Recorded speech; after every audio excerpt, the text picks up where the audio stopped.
Hey, everybody. Thank you so much for being here. Thanks to the TIE for having us. I'm Zach Pandel, head of research at Grayscale. If you don't know Grayscale, we're the largest fund manager in crypto. And, the last panel was saying that there's not any good passive investment products out there in the market. Please give me a call. We have, I think, excellent passive investment products out in the market, $30 billion worth of those funds. So please come find Grayscale. Anyway, I'm thrilled to do this panel. This topic is something that actually I struggle with, like the multi-chain vision of the future. Where exactly is it going? I think that there are so many great projects in crypto and also like lots of technological things that are not clear to me, like interoperability and chain abstraction and this kind of thing. So we have exactly the perfect panelists to talk through those topics and to highlight some of the great things that's happening in their ecosystems here. So let's just start. If you could all introduce yourselves and the project that you're working on. John, thanks. So good afternoon. My name is John Wu. I'm president of Ava Labs, the team behind Avalanche. And I think this is going to be a great event because you're going to have more and more people like Zach who understands traditional finance crossing over. And Grayscale was actually big innovators back in the day. It was a RegTech innovation, correct? Yes, absolutely. Absolutely. Hi, I'm Yago. I've been building in Bitcoin and crypto, but mostly Bitcoin for the last 14 years. I started Epiphyte, which was one of the first remittance companies using BTC for cross-chain settlement. Later helped build Sovereign into the largest DeFi platform for Bitcoin. And now I'm working on Bitcoin OS, where some months ago we demonstrated for the first time ZK verification, so ZK on Bitcoin. And we're now helping rollups, chains, and applications to be built on Bitcoin and for BTC to become trustlessly available in other execution environments and chains.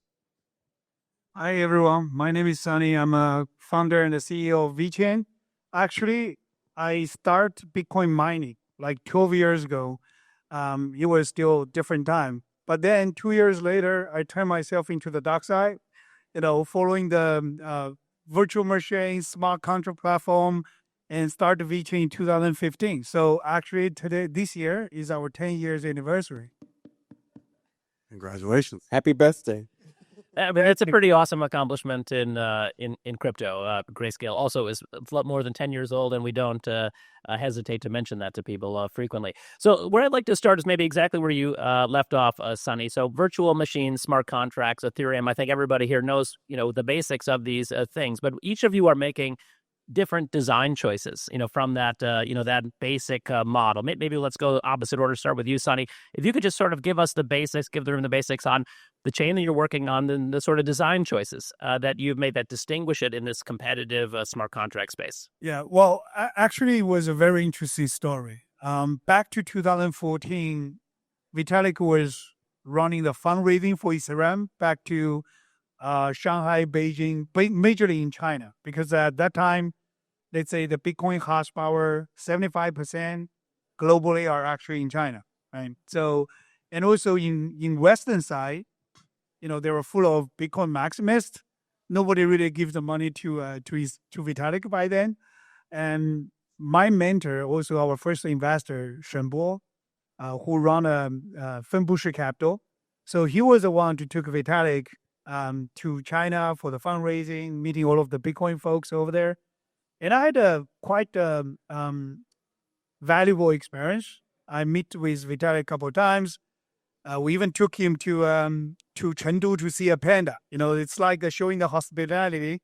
And we had a couple of discussions about the smart contract virtual machine. Firstly, I really get inspired because I feel like that's the way how we can build something more complicated other than just purely ledger system.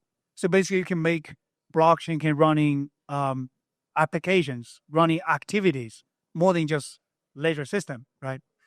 But also, we had a few debates in terms of deep facts or something still not feel not right in terms of enterprise adoption. Because I was a CIO for Louis Vuitton, so I was running the information system. And I put myself into like, okay, if I'm a IT manager, IT director as an enterprise, I'm not going to use Ethereum. And for sure, I also missed the train about the investment as well. But that's how we grow the idea back to 2015, and try to build more enterprise friendly blockchain platforms. So we did start with the fee delegation, multi-cross transactions, and also looking for, we introduced the twin token system to make the transaction fees not directly linked to the token value itself, kind of make a projected or stable cost transaction if enterprise running application on the blockchain. So we start from that. But still, I have to say, still full respect to Vitalik, to Ethereum, because we were basically sitting on the shoulder of the giants, right? We're starting from there. So yeah, that's my story. No question. Many people in the room, I'm sure, inspired by Ethereum in the same way. Yago, I'd love to give the same question to you in terms of the design choices, and maybe I would love to hear also, like, in the Bitcoin L2 space, you're not only distinguishing from the smart contract space in general, but also there's lots of Bitcoin L2 projects. How are you thinking about the design choices that you're making for your project? Well, Sunny said, he started in Bitcoin and then went over to the dark side. And I think it's actually an interesting framing. I think we have been, to a degree, stuck in the dark side for the last 10 years. There was a design decision that Vitalik made. He was a young guy. He was 19. He had been trying to build programmability and the ability to have general tokens on Bitcoin through the Colored Coins project. So, and he lost patience. And so what he said is, okay, we want to have smart contracts. What are smart contracts? They're verifiable compute.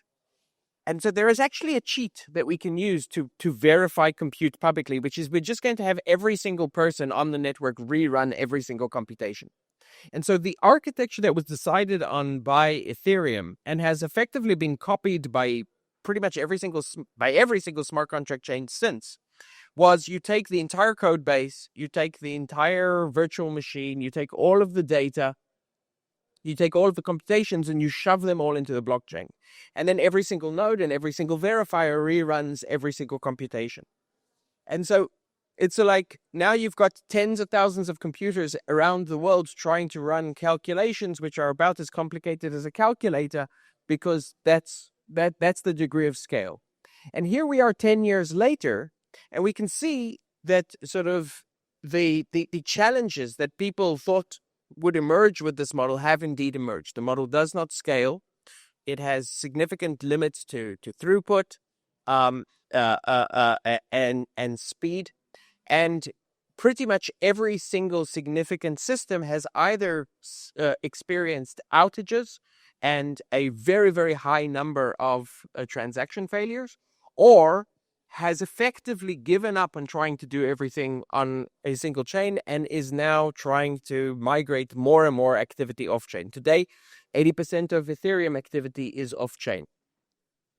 So the decision that we've made with Bitcoin OS and more broadly in the Bitcoin community is not to take the shortcuts and to build on the basis of first principles, which is that complex activity needs to happen off-chain, and the reason you have a chain in the first place is because you want a ledger. In fact, I would argue that we constantly misname the industry that we're part of. We call it the blockchain industry, when in actuality we're the asset ownership or ledger industry. It's almost as if the diamond industry called itself the digging holes in the ground industry. And if you come with that wrong frame of mind, you end up performing the wrong activity.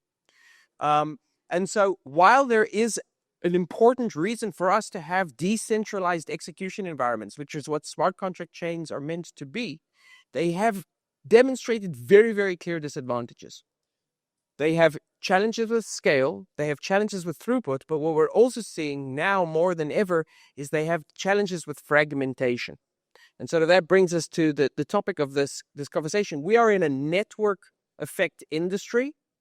And really the only system which has managed to build commanding network effects is Bitcoin. And so if we're able now, I think we finally have the technology to build complex applications that can integrate trustlessly with Bitcoin, because we now have ZK on Bitcoin, we're going to start seeing the massive network effect that Bitcoin has beginning to show itself in a way that it was never able to show itself before. Great. Awesome description. John, we'll get to a couple of things. And, Avalanche is a quite well-known project, I think, for a lot of people. But if you just give us the basics, the design choices that Avalanche has made that differentiate itself from the rest of the smart contract space. Absolutely. So Yago mentioned some of the, obviously Ethereum Vitalik was inspiration for, programmability on top of a chain, but there were negatives, scale, the trilemma, basically, the scale and the speed that you mentioned earlier. And Dr. Eamon Gunsir, distributed systems professor at Cornell, he and his PhD student said, let's create a new consensus protocol to try to solve those problems. So that is Avalanche, the protocol. And it is not only, trying to solve that problem, but we had the foresight back then to create what we think is called a network of networks, where anyone can actually spin up their application in a blockchain. You can own your own blockchain when you spin up an application. It'll be equivalent of like if you launch an application on top of your iOS or Android phone, you actually get to customize your operating system bespoke to your purpose, your need. If you're a traditional finance company, you need regulatory compliance, you need all these things with KYC, AML accreditation. But if you're a gaming company, you may need more throughput, so you need different things. But all of these, call it L1s, or these bespoke, customized, purposeful layer ones, are all blockchains in itself, but they are all interoperable and connected together. And the great thing about Avalanche, it's also EVM compatible. So assets can move back and forth between Ethereum and all the other EVM related chains very easily. So it is a very interconnected system. All right, amazing. That's sort of the basics. Let's give you an opportunity to kind of highlight things that are happening in terms of user adoption today. Let's start with you, John. We just go the opposite way. What sort of users are attracted to something like this, and what are you seeing on the ground that's you want to share with the group? So Avalanche is for everything and everyone because it's an operating system. It's open, so anyone could deploy anything. However, there are two verticals that are really exploding on Avalanche. One is traditional finance because that permission capability of creating gates if you need it for compliance purposes. But the other one I think today is super interesting is the gaming vertical. In fact, today we had a game called MapleStory launch on top of Avalanche. And MapleStory is a game that's been around over 20 years. It has 200 million users. It has generated over $3 billion of gross revenue in its history. And they decided to deploy an instance of it on top of Avalanche. The token was launched today. It's instantly up 3 billion at last I checked. It's a $3 billion token. And better yet, Nexon, the company, the publishing house that owns it, that's publicly traded in Japan, is a $13 billion market cap. And now it's a $15 billion. So by deploying it and using Avalanche and the purpose-built capabilities and the speed of Avalanche, it's actually a publicly listed company that's been around for decades, has now created $5 billion of value as of right now. And they've used some of these sort of customization features that you were describing. Yeah, that's right. So you talked about what are the great users of blockchain or crypto in the early days. The gaming industry has roughly the same demographics in terms of age, type of person, ethos. They've got the zeitgeist. They understand community, just like we understand community. And they are deploying on top of Avalanche for various reasons. In MapleStory's case, they have been around for 20 years, but they've been in the single silo way of doing things. There's a company that's public in the US called Roblox, where it's not a blockchain, but they've got a little of the blockchain ethos. There is creator economy there. You can create instances in new ways. It's almost like if you had a movie, you can figure out and create different endings the way you want to. And then they have a Robux. So MapleStory, seeing all that, said, well, we've got 200 million users. We got a passionate community of people. Why don't we create the same thing on a blockchain? Because the composability of the technology in the open source manner, you can actually become a creator and create different instances a lot easier than in a traditional single silo server manner. And That's why it's been so successful. And guess what? They're bringing their community to Avalanche. And that's not the only game. We've got other games like Gonzilla. Gonzilla is also 15 million addresses and 3 million transactions a day. Between Gonzilla and MapleStory, we're talking about 15 million transactions a day now. Now, I know a lot of the Ethereum stuff is off Ethereum, like you said, 80%, but Ethereum itself has 1 million transactions a day. Yeah, perfect.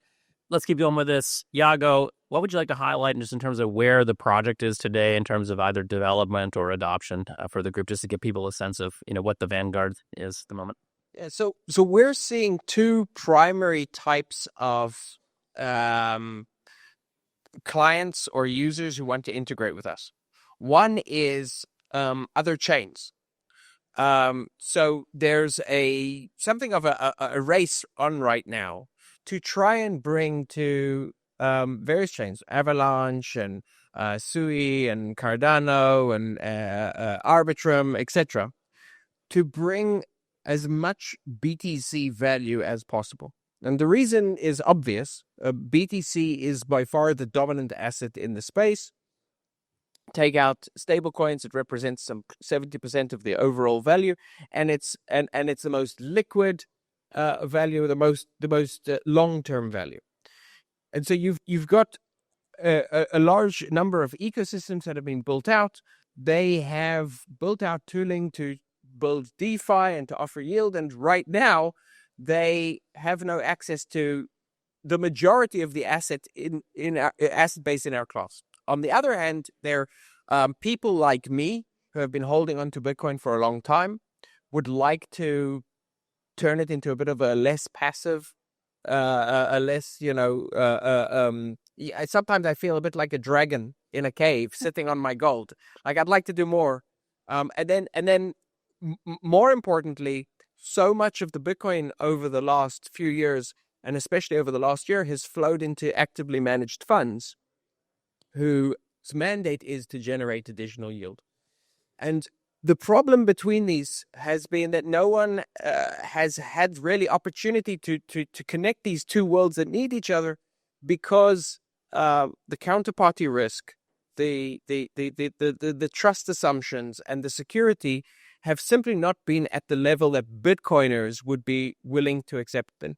Right? So with Bitcoin, the degree of risk aversion, because what people are focused on is capital preservation as much as capital appreciation, just simply hasn't been there. And so what we're seeing is a lot of the funds or large Bitcoin holders have begun to integrate our systems now so that they can deploy their BTC while it remains fully under their custody. They don't need to use bridges. And at the same time, we're seeing chains integrate with us so that that capital can flow into the chain and from there into the DeFi applications on those chains. Perfect. And I'd love to come back to that next on sort of trust assumptions and how on this interoperability question. But let's focus on VeChain. And maybe I'll tee it up like, VeChain, I think everybody thinks it's a supply chain management chain, and you innovated fast and early on that topic. But, give people a refresh view, what is happening in your space today?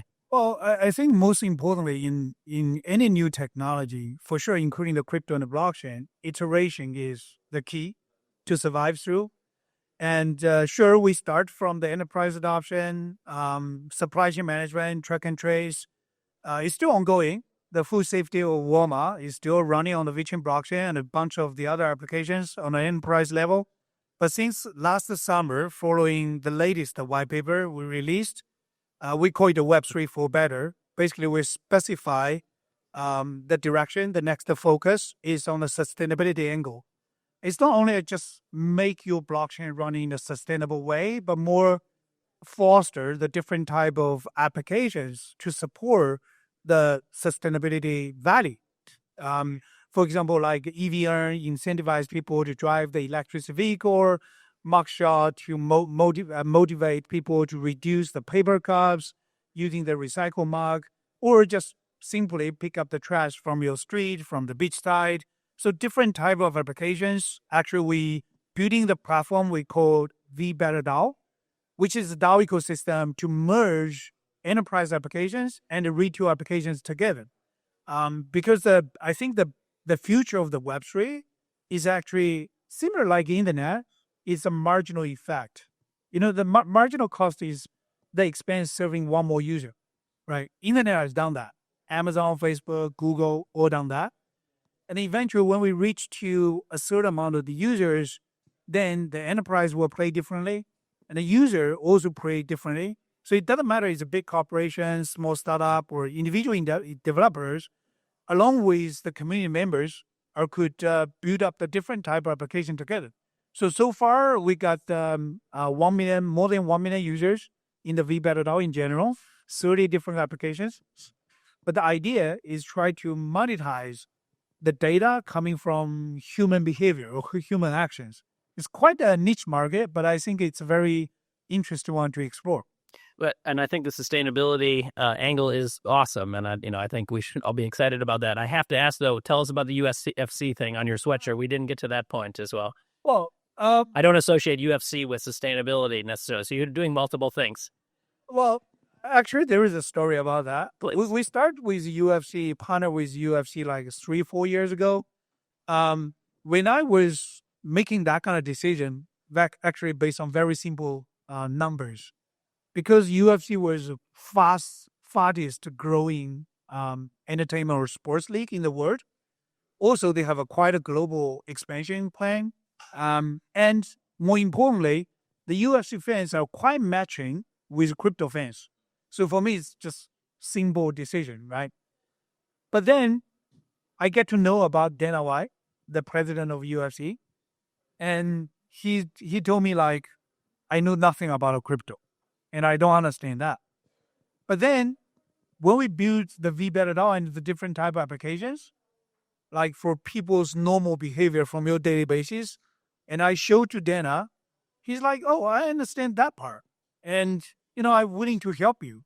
And then, next thing we know, he becomes an official advisor of VChain, and also even not just like put his name on the website, that kind of thing. He actually literally supporting our events, our projects, our applications. Like last month, he spent 4 hours with us in Miami Beach to literally clean up the plastic waste. And we understand the value out of it. Statistically, 75% of plastic waste goes to the ocean. And Dana, sure, he's just one guy, right? But he calling the actions to his 100 millions of fans, do the same thing. And then, more than that, you get rewards. You get verified by smart contract, you get token rewards to be motivated to do the good things. So, I stand corrected. There is. I was just at a different conference, and there was a gentleman that came up to me, and they want to tokenize boxers and MMA income streams on Avalanche. Maybe I'll just send them to you, and you can figure that out.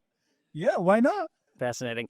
Okay, I want to drill a little bit in before we run out of time on the title of this panel, which is multi-chain future. And I'd like to start with you, Iago, because I love the analogy of a dragon with his rocks in a cave. There is this desire to get more out of the number one asset in crypto, which is Bitcoin. At the same time, Bitcoiners are very conservative about things like trust assumptions. And so I would just be curious, your take on where is this going here? Are we going to have Bitcoin bridged all over the place, or is there limits to that because of the security that it assumes? What is as a kind of Bitcoiner, what is your vision on where this is going over time in terms of we have hundreds of blockchains. Are we going to still have all these blockchains in the future? Will there be a few dominant chains with Bitcoin circulating? What is your vision on the multi-chain future?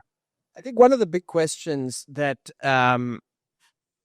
we should be asking ourselves, and maybe don't ask enough, is why, after so many billions of dollars have been spent, and more than a decade into the smart contract space, have we, for the most part, created an ecosystem of gambling and speculation and effectively a fantastic casino, but we've mostly built a casino. And it's worth asking why.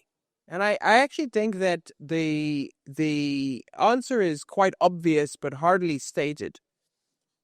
We are an industry which is building property rights. And the property rights that we've built in many of the different systems that we've built so far have been very ephemeral, right? Ethereum hard forks every 6 months.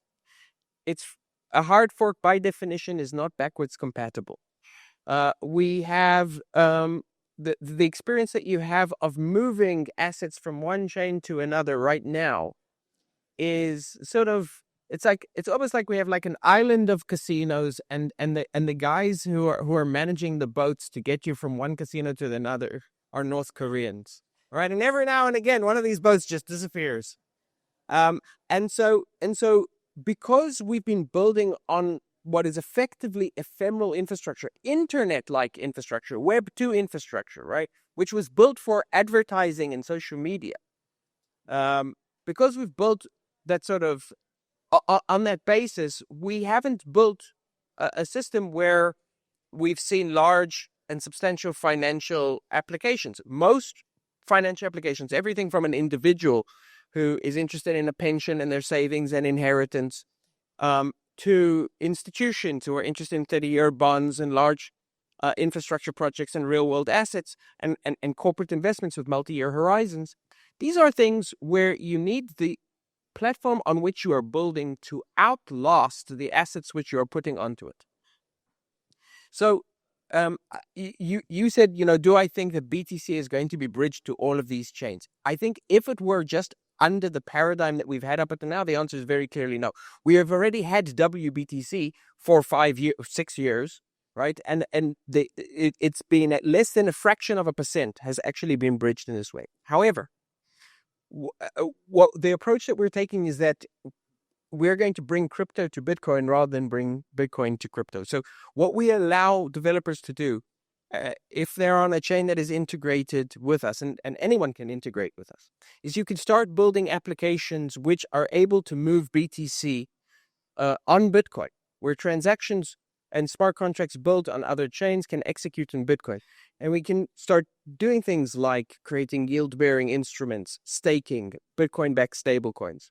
I suspect that we're going to see a consolidation around Bitcoin in that way, where true financial activity, long-term assets will be issued on the Bitcoin ledger, right, as programmable assets. And then the business logic, the applications will exist in what is a very, very exciting world of sort of crypto applications and chains, which is built around Bitcoin. And if we can combine those two worlds and utilize and leverage the strength of each, then I think we'll finally have a cohesive sort of true internet of value. Yeah, I love it. So let me ask Yago a question, because I love that he's bringing crypto to Bitcoin instead of Bitcoin to crypto. Is that what you say? Because for the longest time, people are trying to wrap BTC and bring it over to get yield. So the industry, you're in a great spot because there is definitely a lot of idle assets that in Bitcoin that want to find yield, and that is actually growing. There are other applications out there doing it. What is the risks and disadvantages of staking and getting yield in Bitcoin right now, as opposed to what you would see in a DeFi ecosystem on Avalanche or other places? So the biggest problem is that there's not an easy answer to that question. Every single activity that you're engaged in, yield in the real world, like outside of this room, right? Yield comes from risk. And we as an industry, I think, are very, very poor at assessing risk. Just look how popular Tether is, right? I mean, for a long time, it was totally unclear. Almost not here, but anyway. No, I've said this to him, right? Tether theoretically should be trading at a discount to the dollar. But not only that, you've then got Frax, and you've got a million other things, and this is without mentioning a stable coin that took several $1 billion and left people with tattoos a few years ago, right? So I don't. There's something. Novo's not here either. Some things we don't mention. So I think we're pretty bad at risk assessment, but the different systems have this different risk assumptions.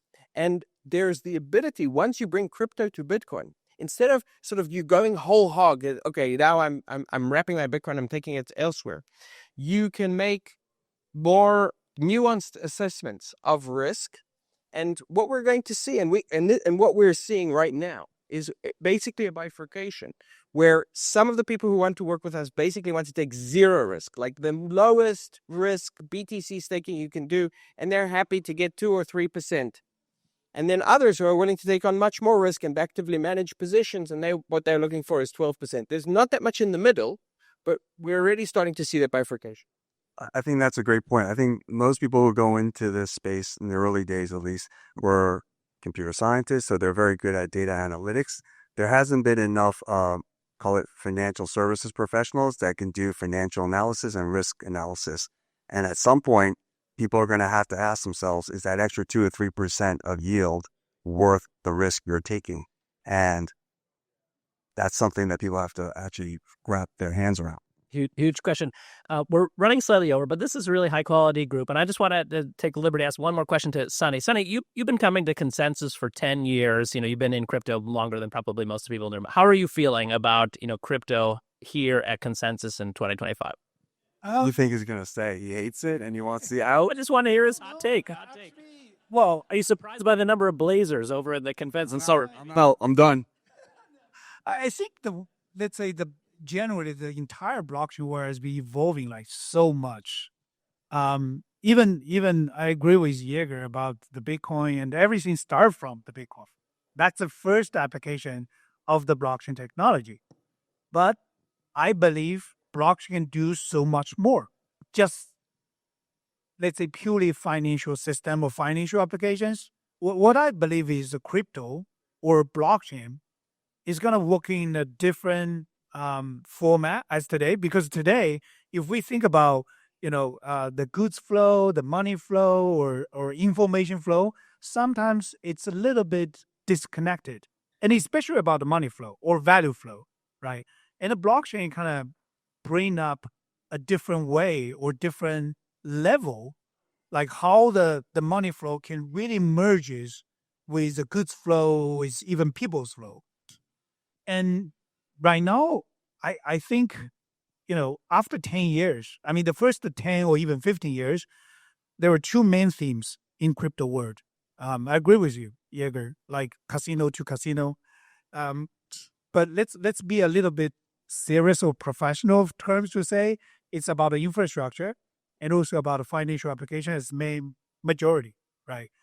But like I said, I believe the future, the blockchain can really serve more than just financial applications or merge the crypto finance applications to the real business. So, responding to your original question to John, to Jaeger, I would say the word will be the multi-chain word for sure. And every blockchain platform will have their own focus, their own vertical value, like Avalanche going to focus on Web3 games, right? And all of the gamers, when they think about, if I use a blockchain or developers are trying to build the Web3 games, the first thing they will think about Avalanche. And also when you think about the sustainability applications or tokenize human behaviors, they might think about a VeChain or somebody else, something else as well. So it will be the multi-chain, and also Bitcoin. I still believe that's a cornerstone of blockchain technology of the entire crypto world. You are sitting at the corner or foundation of the entire valuation of the blockchain. It just, with a different technology, different platform are building up the different applications eventually for mass adoptions for utilities. Very good. Love the take. Let's give a round of applause to the panelists. Thank you all for listening, and we'll take a break for lunch.